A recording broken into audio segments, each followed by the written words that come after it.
ফুলসিরাতের নিচে আগুন বাবা জ্বলছে হাহাকার, ও হেলাল সান্নৌকার মাঝি আমায় করিও পার। এই শিল্পীটা গানটাতে গাইছে, যদি বাজনাটা না থাকলো জায়েজ। চুলের চাইতে ও দেখছি কোন বাবা, চুলের চাইতে ও দেখছি কোন বাবা হীরার সে উধার, ও হেলাল সান্নৌকার মাঝি আমায় করিও পার। পাওয়ার আগ মুহূর্ত পর্যন্ত কোন মজ্জেম লাতিন ছেলে নিয়ে বিবিরা তোমার ঘুমের মধ্যে জ্বালাতন করবে না। সেই ঘুমটা আল্লাহ দিয়ে দেবে হাবিব গো। 2 নাম্বার পুরস্কার আমি রব্বুল আলামিন মরতে যতটুকু দেরি হবে আপনার উম্মতের কবরের মধ্যে জান্নাতের বিছানা বিছায় দিতে দেরি করব না। কয় নাম্বার পুরস্কার পাইছেন? তাহলে এই পুরস্কারটার মধ্যে ওই দিন কোনো ভেজাল থাকবে না। মুয়াজ্জিন সাহেবের তো কোনো নিশানাই থাকবে না, কিছু জানবে না। আল্লাহু আকবার। আর আসসালাতু খায়রুম মিনান নাওম নাই। এখন খালি ঘুমাও আর ঘুমাও। কিয়ামতের ময়দান যখন কিয়ামত শুরু হয়ে যাবে, ঘুম থেকে জাগ্রত হবে, ফেরেশতাদেরকে জিজ্ঞাসা করবে ফেরেশতারা কি হয়েছে, ঘুম থেকে ঘুম ভাঙালো কে? ফেরেশতারা বলবে আখিরি জামানার নবীর উম্মতরা জানো না মালিক কিয়ামতের বলে একটা শব্দ তোমরা ইমামের মুখে সূরা ফাতিহার মধ্যে শুনেছো, এটা কি তোমার মনে নাই? সেই মালিক কিয়ামতের পুরস্কারিত দিন আজকে উপস্থিত হয়েছে তোমাদের সামনে। এবার বান্দা বান্দিরা বলবে না এটা কেমন করে সম্ভব, কেবলমাত্র মনে হয় সন্ধ্যা রাত্রের খানা খায় ঘুমাইলাম, এখনো মুয়াজ্জিন সাহেব আসসালাতু খায়রুম মিনান নাওম বলে নাই, কেন ঘুম ভাঙাইলা? আল্লাহ রাব্বুল আলামিন ডাক দিয়ে বলেন না রে বান্দা না, না রে বান্দি না, মাগরিবের সময় এশার সময় তুমি খায়া সং নাই, তুমি মৃত্যুবরণ করেছো, হাজার হাজার বছর তোমার উপর দিয়ে চলে গেছে কিন্তু তুমি বুঝতে পারো নাই। জোরে কোন আলহামদুলিল্লাহ। ওই যে উজাইর আলাইহিস সালামের জামানায় উজাইর আলাইহিস সালাম একদিন গাছকে হিলানা দেয়া বলতেছে আল্লাহ এই পৃথিবীটাকে তুমি বানাইলা আবার সবকিছু ধ্বংস করে দিবা, কিভাবে সম্ভব, এটা কেমন করে হবে? হযরত উজাইর আলাইহিস সালামের কথা শুনে আল্লাহ রাব্বুল আলামিন আজরাইলকে বলল আজরাইল রে আমার উজাইরের কাছে যাও, ওর জানটা কবজ করে দাও। জোরে কোন আলহামদুলিল্লাহ। উজাইর একজন নবী, ওনার জান কবজ করা হলো।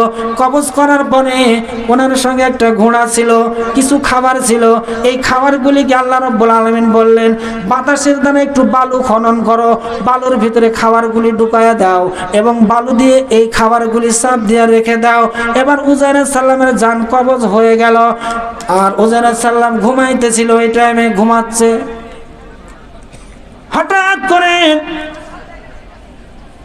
হযরত আজরাইল আবার আল্লাহ রাব্বুল আলামিনের অর্ডার পেয়ে বলল যাও আজরাইল এবার আমার উজাইরকে জাগরিত করো।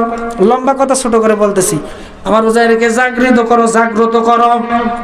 উজাইর আলাইহিস সালামকে জাগ্রত করা হলো। উজাইর আলাইহিস সালাম এরকম গা মুছড় দিয়ে বলল পূর্ব আকাশে যখন সূর্য উঁকি দিয়েছে আমি তখন ঘুমিয়ে পড়েছি, আর ঠিক সেই সময় যখন জাগ্রত করা হয় তখন সূর্যটা ছিল পশ্চিম আকাশে নিভু নিভু ভাব, অল্প সময়ের মধ্যে ডুবে যাবে।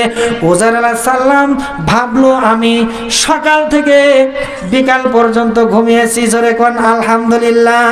হযরত আজরাইল মুস্কি দিয়ে হাসি দিয়ে বলে উজাইর তুমি কতক্ষণ সময় ঘুমাইছো তুমি কি জানো? উজাইর আলাইহিস সালাম বললেন না। উজাইর আলাইহিস সালাম বললেন তবে জানি না কতটুকু সময় ঘুমাইছি, তবে আমার একটু টার্গেট হয় আমি যখন হিলানা দিয়েছিলাম গাছের সঙ্গে আর হিলানা দিয়ে দেখেছিলাম পূর্ব আকাশে লাল রঙের সূর্যটা উঁকি দিতেছে। এখন যখন জাগ্রত হলাম এবার দেখলাম এই সূর্যটা পশ্চিম আকাশে নিভু নিভু ভাব হয়ে গেছে, তবে আমার টার্গেট হলো আমি সকাল থেকে বিকাল পর্যন্ত ঘুমিয়েছি। এখানে একটা প্রশ্ন আসছিল, একই দিনে জন্ম একই দিনে মৃত্যু, কিন্তু দুই ভাই একই দিনে জন্মগ্রহণ করেছে এবং একই দিনে মৃত্যুবরণ করেছে। মৃত্যুবরণের দিন এক ভাইয়ের বয়স ছিল 100 বছর বেশি আর এক ভাইয়ের বয়স ছিল 100 বছর কম। জোরে কোন আলহামদুলিল্লাহ। এটা কিভাবে সম্ভব? একই দিনে জন্ম একই দিনে মৃত্যু। কিন্তু যেদিন মারা গেল দুই ভাই, দেখা গেল এক ভাইয়ের 100 বছর বয়স কম হয়েছে। আলহামদুলিল্লাহ বলেন। এই সেই উজাইর, হযরতে আজরাইল আলাইহিস সালাম বললেন, উজাইর মোটা গলায় কথা বলিও না, তোমার দেহের অবস্থাটা বুঝো, কিছু কি পরিবর্তন হয়েছে। উজাইর আশেপাশে তাকাইলেন, দেখলেন তার বাম পাশের দিকে ঘোড়াটা বাঁধা ছিল, ঘোড়াটা নেই। যে গাছের সঙ্গে হিলানা দিয়েছিল এই গাছটা শুকায় গেছে। জোরে কোন আলহামদুলিল্লাহ। রব্বুল আলামিন তার ক্ষমতা প্রয়োগ করার জন্য, বোঝাবার জন্য, দেখাবার জন্য হযরতে উজাইর আলাইহিস সালামকে একদিন নয়, 2 দিন নয়, 100 বছর ওই গাছের গোড়ায় ঘুম পাড়ায় রেখেছেন। জোরে কোন আলহামদুলিল্লাহ। হযরতে আজরাইল বলতেছে, উজাইর তুমি একদিন ঘুমাও নাই, 2 দিন ঘুমায় নাই, তুমি 100 বছর ঘুমিয়ে পড়েছো, এখানে ছিলে। জোরে কোন আলহামদুলিল্লাহ। মহিলাদেরকে আর কয়বার বলবো আগায় বসতে? মা একটু আগায় আগায় বসি, মা আমরা সকলে একটু সকলে আগায় আগায় বসি। জায়গা আছে তো? জায়গা আছে, জায়গা বলে আছে। আপনারা একটু আগায় আগায় বসেন, একটু অনুগ্রহ করে আগায় আগায় আগায় আগায় বসেন। আর যারা একটু, বিশেষ করে আমার মা বোনের একটা অভ্যাস আছে, একটু ঠ্যাং মেলা দেওয়া বসার, ঠ্যাং মেলা দেওয়া বসার, একটু এই অভ্যাসটা আজকে 1 ঘন্টা 2 জন্য একটু ছেড়ে দেন। একটু গুছ হয়ে বসেন, না রাগ করেন না, একটু গুছ হয়ে বসেন। ইনশাল্লাহ আপনি আরেকজনকে যদি বসার সুযোগ করে দেন, আল্লাহ রাব্বুল আলামিন, আমি আগেও বলছি যে আল্লাহ আপনাকে সুযোগ করে দেবে। জোরে কোন আলহামদুলিল্লাহ। আমার মা বোনদের জন্য একটু দোয়া করেন, তাদের অন্তরটা যেন একটু নরম হয়। তার কারণ মা বোনদের অন্তরটা খুবই খুবই নরম। আল্লাহ রাব্বুল আলামিন আমাদের মা বোনদেরকে কবুল করুক, সকলে বলে আমিন। তাহলে উজাইর আলাইহিস সালাম কয় বছর ঘুমাইলো? 100 বছর। মৃত্যু অবস্থায় ছিল 100 বছর। এবার হযরত উজাইর আলাইহিস সালামকে বলতেছে, আজরাইল 1 নয় 2 নয়, তুমি 100 বছর ঘুমাইছো, সুতরাং তোমার শরীরের কি কিছু অনুভব হইতেছে না? বলতেছে, আমার একটু ক্ষুধা ক্ষুধা ভাব, আমার বাটির মধ্যে, আমার পোটলার মধ্যে কিছু খাবার ছিল, এই খাবারগুলি কোথায় গেল? আল্লাহ রাব্বুল আলামিনের নির্দেশে হযরতে আজরাইল আলাইহিস সালাম বললেন, ওই জায়গাটা খনন করো। জায়গাটা খনন করা হলো। উজাইর আলাইহিস সালামের কাছে যে খাবারগুলি ছিল, আল্লাহ রাব্বুল আলামিন ওই খাবারগুলিকে 100 বছর পরিপূর্ণ রেখেছে, ভালো রেখেছে। জোরে কোন আলহামদুলিল্লাহ। এটা লম্বা কথা, আমি ওইদিকে যাব না। বাজান আমার ভাইরা, তাহলে ঘুমের মধ্যে কোনো ডিস্টার্ব নাই। আল্লাহ রাব্বুল আলামিন বললেন, এই 3টা কর্মসূচি যদি পালন করো, তার 2 নাম্বার পুরস্কার হবে, কবরের মধ্যে বান্দা ঘুমায়া যাবে, আর কিয়ামতের ময়দানে আমি রব্বুল আলামিন তাদেরকে জাগ্রত করে ইসরাফিল আলাইহিস সালাম যখন ফুৎকার দেবে, আর সেদিন ওই বান্দাগুলি কবর থেকে জাগ্রত হয়ে এবার আল্লাহকে বলবে, আল্লাহ অল্প সময় হলো ঘুমাইলাম। উজাইর আলাইহিস সালামের মতো বলবে, কেবল আমরা হয়তো বা রাত্রির খানা খেয়ে ঘুমিয়ে পড়লাম, আর এখন তুই জাগ্রত করলে। আল্লাহ রাব্বুল আলামিন বলবেন, আখরি জামানার উম্মতেরা রে, তোমরা হাজার হাজার বছর ঘুমিয়েছো, অল্প সময়ের মধ্যে আমার বিচার কার্য শুরু হবে। জোরে কোন আলহামদুলিল্লাহ। আর একজন নাফরমান বান্দা কবরের মধ্যে থাকবে হাজার হাজার বছর, সে জায়গায় কোনো অবস্থাতেই সাথী নাই, বাতি নাই, সাথী নাই, বন্ধু নাই রে কবরে, সাথী নাই রে, একা একা পড়ে রবে অন্ধকারই কবরে, একা একা পড়ে রবে অন্ধকারই কবরে। কবরে বন্ধু নাই রে, সাথী নাই রে, একা একা পড়ে রবে অন্ধকারই কবরে, অন্ধকারই কবরে। আমার সন্তান বিদেশে থাকে ভাইরা আমার, কত হাজার হাজার মাইল দূরের রাস্তা, আর এখন এমন একটা ইন্টারনেট আসার পরে কত সুবিধা। আমার সন্তান 10,000 মাইল দূরে থেকে আমার সন্তান কি খেয়েছে এটা আমি এই বাংলাদেশে বসেই দেখতে পারতেছি। আল্লাহ সেই ব্যবস্থা দিয়ে দিয়েছে। অথচ কতদিন হয়ে গেল বাবা মাকে এই কবরস্থানে বাড়ির ভিটিতে শোয়া রাখলাম, আমার মা শাস্তিতে থাকলো না, আযাবে থাকলো না, ভালো থাকলো। আমি সন্তান হয়ে এ পর্যন্ত খবর নিতে পারি নাই। তার মানে বোঝা গেল সেটা খবর নেওয়ার জায়গা নাই। ওই জায়গায় যাইতে হলে অবশ্যই আমাদেরকে নেক আমল নিয়ে ওই জায়গায় যাইতে হবে, তাছাড়া বসবাস করা সম্ভব না। সে জায়গায় বসবাস করা সম্ভব করা হবে না বাজার আমার ভাইরা। এই জন্য আল্লাহ রাব্বুল আলামিন বললেন 2 নাম্বার পুরস্কার, কবরের আযাব কিয়ামত পর্যন্ত মাফ। আমার সময় সংকীর্ণ হয়ে এসেছে। 3 নাম্বার পুরস্কার আল্লাহ রাব্বুল আলামিন এটাও কিয়ামতের ময়দানে দেবে। হাবিব গো আপনি জানায়া দেন এই 3টা কর্মসূচি যদি আপনার উম্মতরা দুনিয়ার ভিতরে করতে পারে, কিয়ামতের ময়দানে আপনার উম্মতের আমল নামাগুলি আমি আল্লাহ ডান হাতে দিয়ে দেব। সুবহানাল্লাহ। আচ্ছা, যদি কোনো বান্দা কিয়ামতের ময়দানে আমল নামা যদি বাম হাতে পায়, ওই বান্দার হোশ থাকবে? আমরা অনেকেই চিন্তা করি আমরা কি করলাম, আল্লাহ এটা জানবে কেমনে?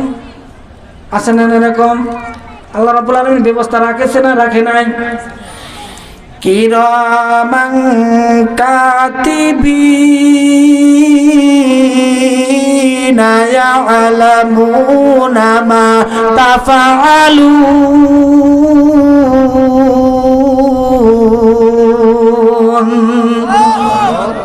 আল্লাহ রাব্বুল আলামিন বলেছেন, বান্দা ভুলে যেও না যে তুমি দুনিয়াতে রাতের অন্ধকারে দিনের আলোয় অফিসের মধ্যে যে অবস্থায় থাকো না কেন, কোন রকম ছাড় হবে না। কিরামান কাতিবিন আমি দিয়ে দিয়েছি তোমার জীবনের প্রত্যেকটা শ্বাস নিঃশ্বাসকে ধরে রাখার জন্য, ধারণ করে রাখার জন্য।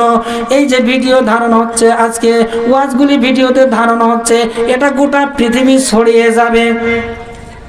আল্লাহ যদি দুনিয়ার মানুষকে এই ক্ষমতাটা দেয়, তাহলে কিয়ামতের ময়দানে আমার আপনার বিচার করার জন্য যে সাক্ষীর দরকার আছে, এই সাক্ষী কিয়ামতের ময়দানে আল্লাহ চাইবে না। আল্লাহ রাব্বুল আলামিন ডাক দিয়া বলেন, হাবিব গো জানায়া দেন, ইকরা কিতাবাকা কাফা বিনাফসিকাল ইয়াউমা আলাইনা হিসাবা। হে নবী, আপনার উম্মতের হাতে এরকম একটা আমলনামা ধরিয়ে দেওয়া হবে। ইকরা কিতাবাকা, লেন আপনার কিতাব। এই কিতাবটা এমন একটা কিতাব, বান্দা যখন উন্মুক্ত করবে এই কিতাবটা, বান্দা উন্মুক্ত করলেই দেখতে পাবে তার জীবনের কতটা ভালো আর কতটা খারাপ কাজ আছে, সব এই আমলনামার মধ্যে উঠে যাবে। বান্দারা তখন মনে মনে বলবে, আল্লাহ আমি তো অমুক কাজটা রাত্রের অন্ধকারে করেছি, এটা তো কেউ জানার কথা না, এটা তো দুনিয়ার কোনো মানুষও দেখে নাই, রাত্রের অন্ধকারে করেছি, এটাও তুমি ধারণ করেছো। আল্লাহ রাব্বুল আলামিন এই ক্ষমতাটাও কিন্তু আল্লাহ রাব্বুল আলামিনের হাতেই রয়েছে।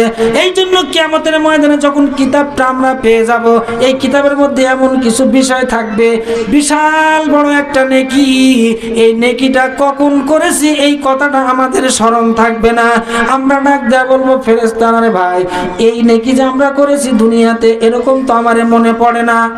কিন্তু আল্লাহ রাব্বুল আলামিন তা অবশ্যই যত্ন করে তুলে রেখেছে। জোরে কোন আলহামদুলিল্লাহ। সেই দিন যদি কোনো বান্দা বান্দিকে এই আমলনামাটা যদি বাম হাতে দেওয়া হয়, ওই বান্দার হিসাবও লাগবে না, বিচারও লাগবে না, বিনা বিচারে বিনা হিসাবে আল্লাহ জাহান্নামে পাঠায়া দেবে। এই জন্য আল্লাহ রাব্বুল আলামিন বললেন, হাবিব গো জানায়া দেন, এই 3টা কর্মসূচি যদি তারা পালন করতে পারে দুনিয়াতে, তাহলে আমি রব্বুল আলামিন কিয়ামতের ময়দানে আমার বান্দার হাতে, বান্দার ডান হাতে আমলনামা দিয়ে দেব। পুরস্কার কয়টা হয়েছে?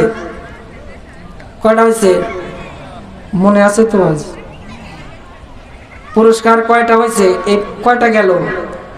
3টা। কর্মসূচি কয়টা?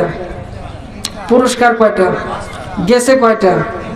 ওয়াজ মনে রেখেছে আলহামদুলিল্লাহ। শ্রোতা যদিও কম, কিন্তু ওয়াজ মনে রাখার মতো শ্রোতা, আলহামদুলিল্লাহ বলি। লম্বা করব না কথা। আল্লাহ রাব্বুল আলামিন 4 নাম্বার পুরস্কার দেবে। কথা না বলবে। আল্লাহ রাব্বুল আলামিন 4 নাম্বার পুরস্কার দেবে।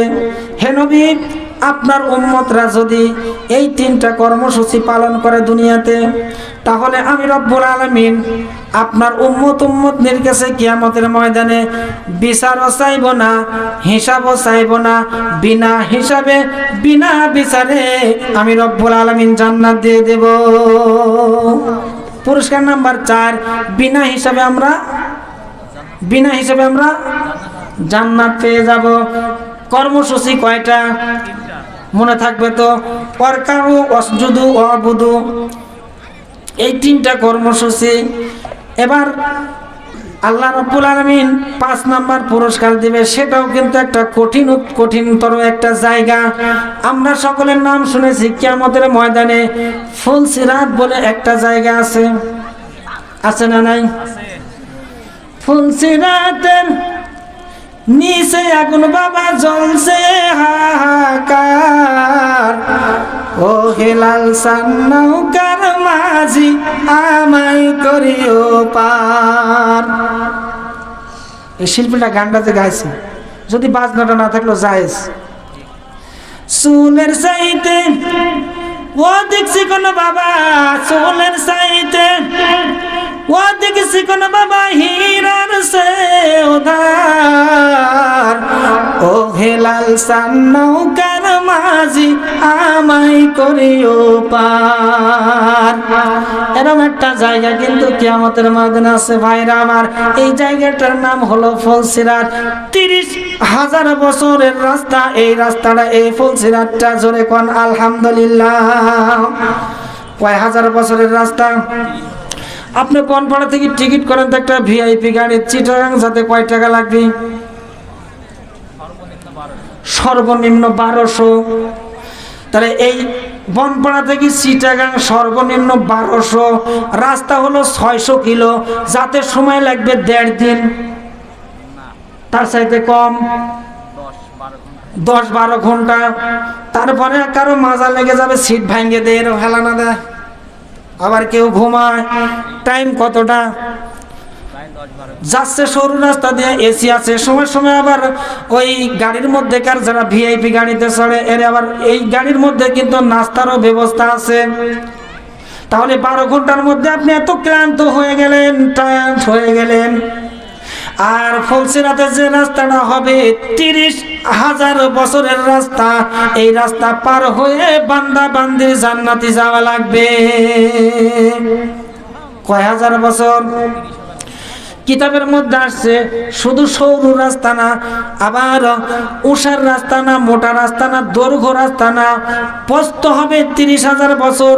গানের মধ্যে শিল্পী বলেছে চুলের চাইতে অধিক চিকন, হীরার চাইতে দাঁড়, ফুলসিরাতের নিচে বাবা আগুন জ্বলছে হাহাকার।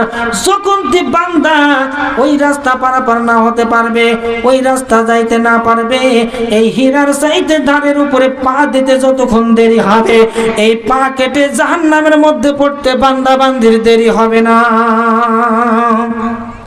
পড়তে দেরি হবে না। এই 30,000 বছরের রাস্তা সোজা রাস্তা না, কিতাবের মধ্যে আসছে 10,000 এরকম ভাবে ওটা লাগবে। 10,000 বছর, কয় হাজার বছর উপরের দিকে ওটা লাগবে? সবাই বলেন। তারপরে পরের 10,000 বছর সোজা যাওয়া লাগবে। পারবো তো আমরা? সবাই বলেন। ফুলসিরাত 10,000 বছর ওটা লাগবে, 10,000 বছর সোজা যাওয়া লাগবে, আবার 10,000 বছর আবার নিচের দিকে। খেয়াল করেন, সরু সোজা রাস্তা না, 10,000 বছর উঠতে হবে, আবার 10,000 বছর সোজা যাইতে হবে, আবার 10,000 বছর নিচে যাইতে হবে। এত সহজ না। আল্লাহ রাব্বুল আলামিন ডাক দেয়া বললেন, হাবিব গো, এই 3টা কর্মসূচি যদি দুনিয়াতে আপনার কোনো উম্মত পার করে, উম্মত যদি করতে পারে, আমি রাব্বুল আলামিন 30,000 বছর নাই রে চক্ষুটা বন্ধ করবে আর তাকাবে।